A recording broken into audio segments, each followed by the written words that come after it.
Hey guys, back with a video, and I have results back from ANACS coin grading.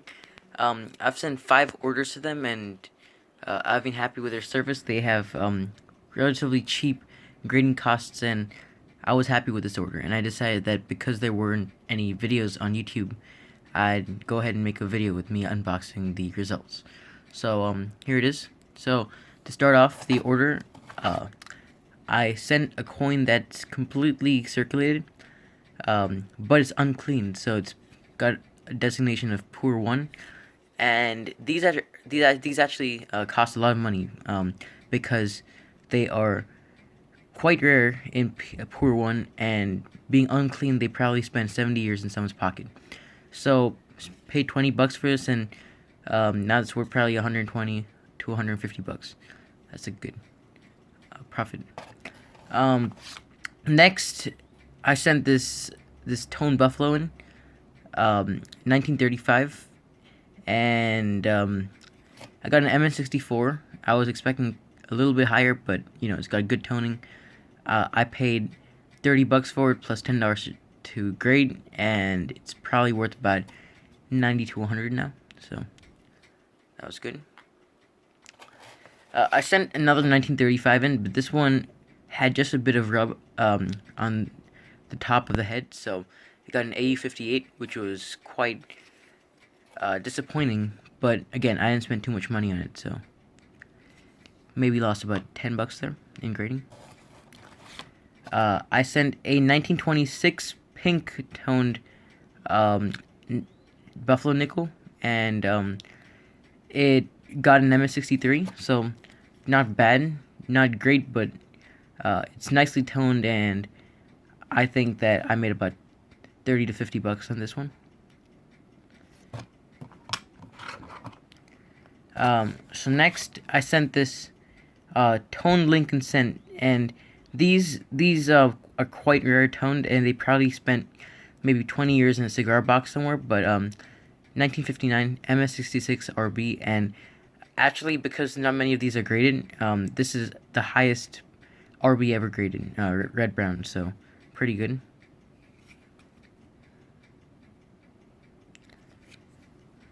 So I only paid about $5 on that, and it's probably worth about 50 now after grading, so quite a big market there. This one was beautiful, and it's absolutely amazing, the toning, and it got an MS66 RB. This was straight from mint set, and I paid $10. Grading was $10, and it's probably worth closer to 100. And that was a pretty good score. The back is not toned. Next, I have another cent. This one was 1938. Again, toned naturally, probably in the cigar box for like 50 years. And this one was 1938, so older, and 65 RB. Again, that was a good score.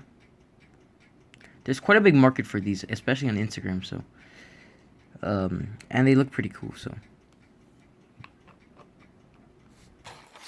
So on this one, this was a score. This was a very good score.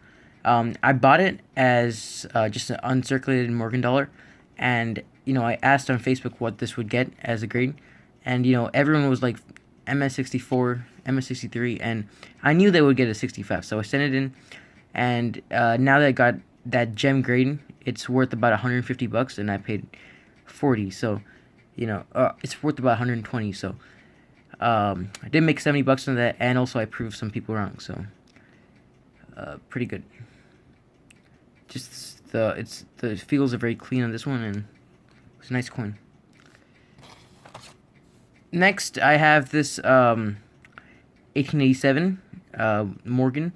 So it's quite deeply toned, and I just got this from a collection, and I think it's a pretty nice coin.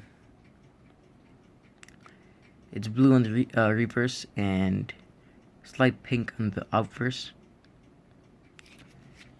So MS63 1887 Morgan. This one I submitted for a friend, but again, this was a pretty good score on his end. It's a hard date, 1897.0, and he bought it for $20, and now it's worth closer to 60. So with $10 of grading, I think that turned out good for him. And yeah. So this one was the disappointment. I sent this in as like a I sent this into NGC and it got cleaned. So I sent it back to ANACS and it got VF30. So I was expecting 35 at least details. So I actually did get screwed on this one. I bought it as an XF and yeah, it came back as a VF details. So I lost about $200 on this. But the rest of the order quite made up for that. In like some of these coins made, half that. And yes, anyway. But it's quite rare. And it has decent toning, so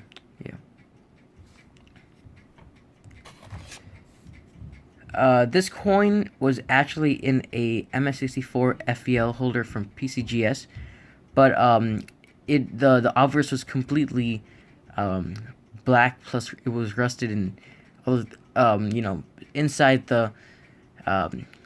the capsule there was probably something that happened, so it was completely black and almost corroded. And I conserved it myself and I sent it back into ANACS, and it's much nicer now. The coin, you can see that it's like quite nice.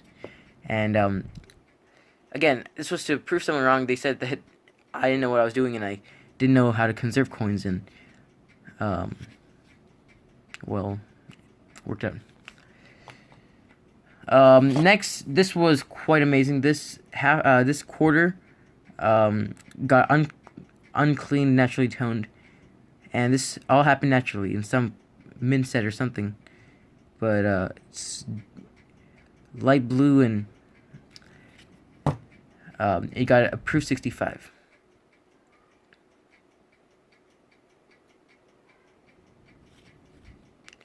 So very happy with this.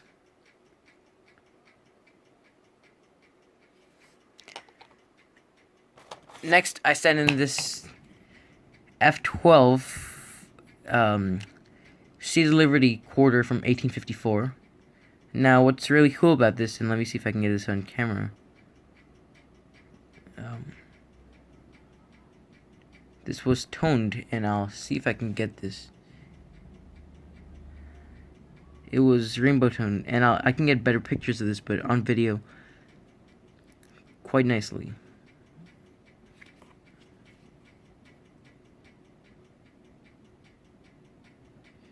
So it was blue and rainbow toned, and I sent this in. It was part of an album that I bought, a collection I bought, and quite happy with it because getting toned and naturally naturally in F12, it probably saw its fair share of circulation, and I'm just happy it's in a holder because now it's worth more money. And yeah. And lastly, but not least, I got this 1949 quarter out of a min set, and it was nicely toned. So I sent it in, and it got a 65. Again, this is a rainbow toned, and